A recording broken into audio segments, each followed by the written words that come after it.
Now, as temperatures plummet across the United Kingdom, the government's own analysis shows that cuts to winter fuel payments will push 100,000 more pensioners into relative poverty by the end of this decade.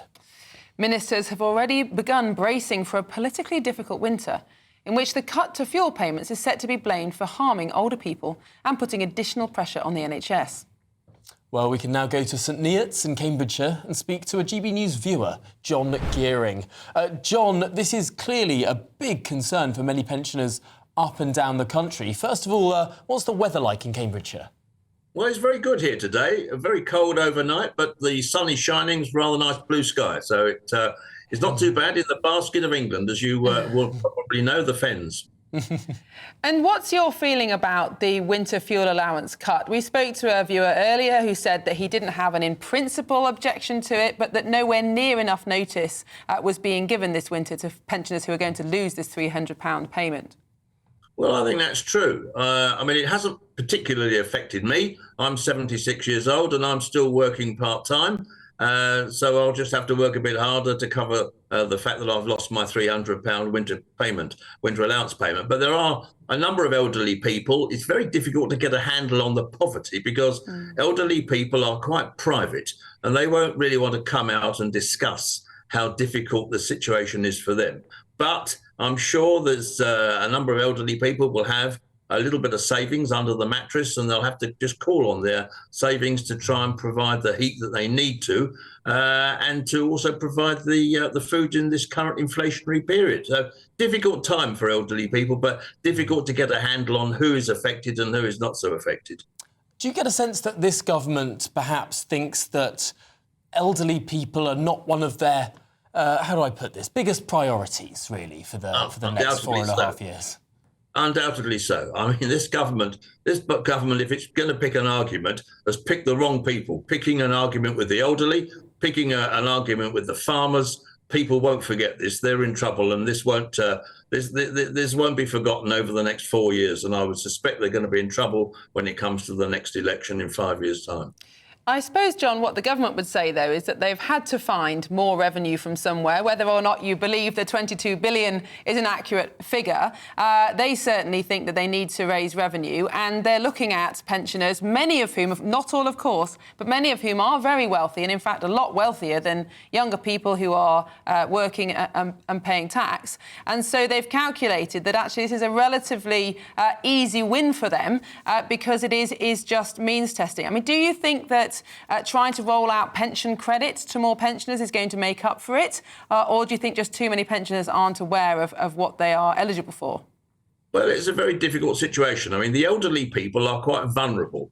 I mean, dealing with this this credit is generally speaking needs to have a computer. People have got to be able to communicate in a very modern way, and that's not what elderly people can do. So I do think that there are issues where the government could have offered more assistance to the elderly if they were going to roll out this particular cut to the heating allowance. And it seems to me to be very unfair and not enough notice given to protect the elderly. They've done nothing really to deserve this, and I think it's very unfair.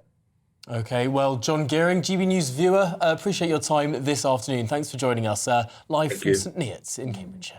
The one thing that's not being mentioned is that we have the highest prices for electricity here in the UK, highest of all of Europe. And actually, if our prices were much lower, nobody would need the heating allowance, or very few people, because it just wouldn't cost as much to heat your house. You don't hear about massive subsidies to people in America to afford to heat their homes, because it's about half the cost to heat homes in the United States. Exactly, and of course it costs more in the winter. That's the nature of living in a country with a climate like ours. But one of the reasons that electricity costs so much is because of all the subsidies we pay for renewable energies, which, of course, pensioners have to pay as well. It's remarkable, actually. We've had also so many arguments around sort of energy production, you know, whether it's new licences in the North Sea, whether or not we do fracking onshore, even onshore wind turbines or solar farms. We always talk about these in the abstract without talking about what the consequence of more energy generation in this country is. I mean, we don't say, would you like, you know, to to have a fracking site near you, by the way, you'll get 75% off your energy bills. Or the same with a wind turbine in your back garden. That's right. Or whatever These policies have almost been decided away from the public eye without much scrutiny, but now we're all paying for it. And even the inflation figure today is mostly as a result of the energy price cap going up.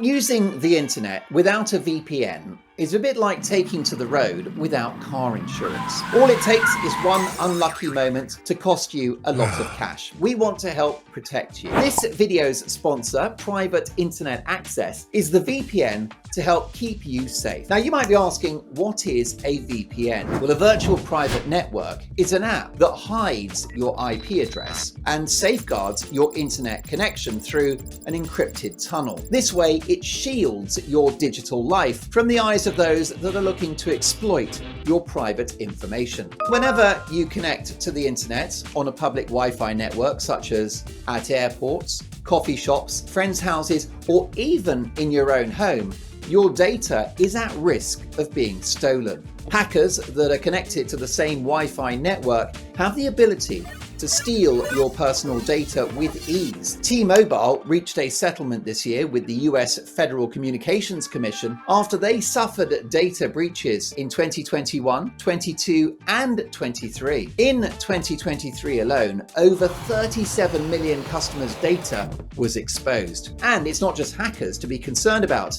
Information can be censored.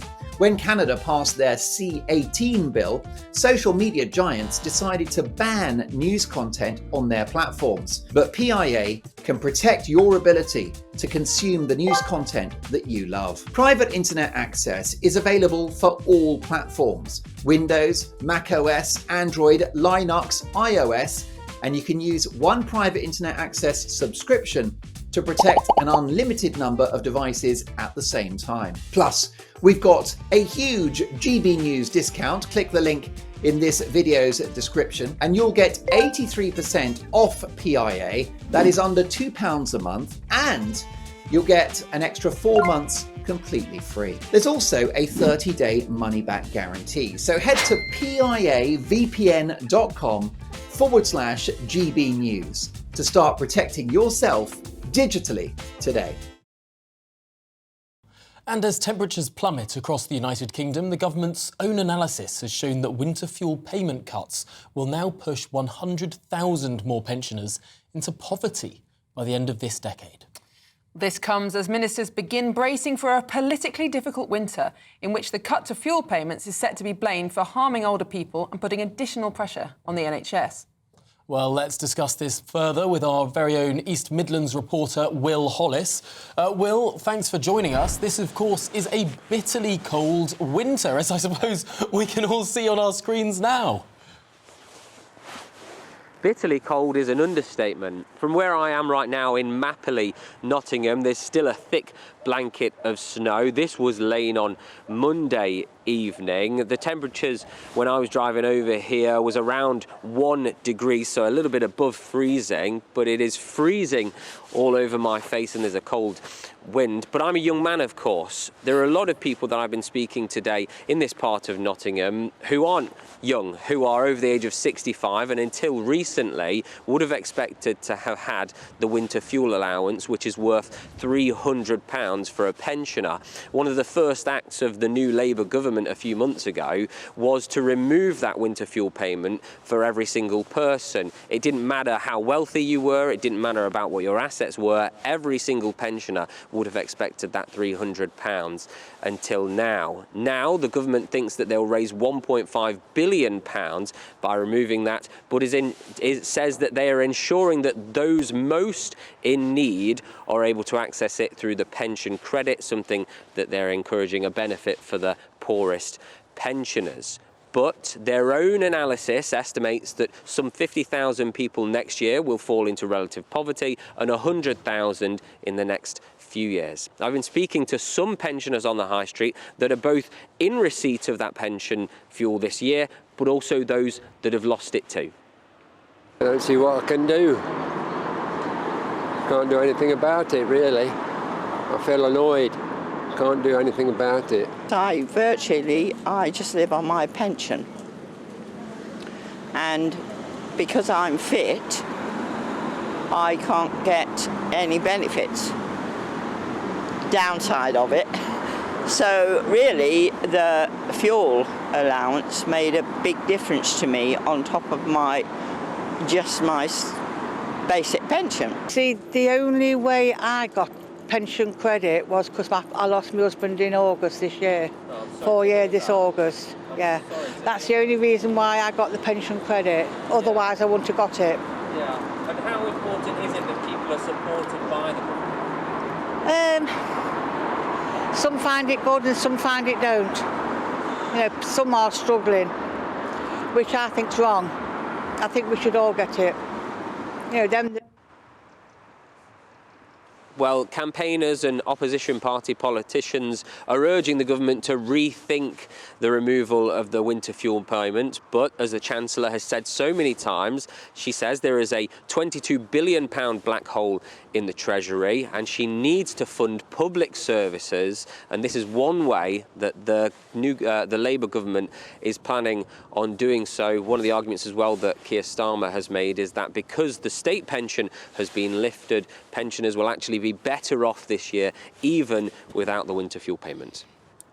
Now, Will, you mentioned the pension credit, which the government has encouraged people to apply for. And, of course, there are other benefits for that as well. You can have access to a cold weather payment, get an extra £25 every time there is cold weather for 7 days in a row, I think. Do you get the sense that people are actually applying for this, those that are potentially eligible, or has this message fallen by the wayside?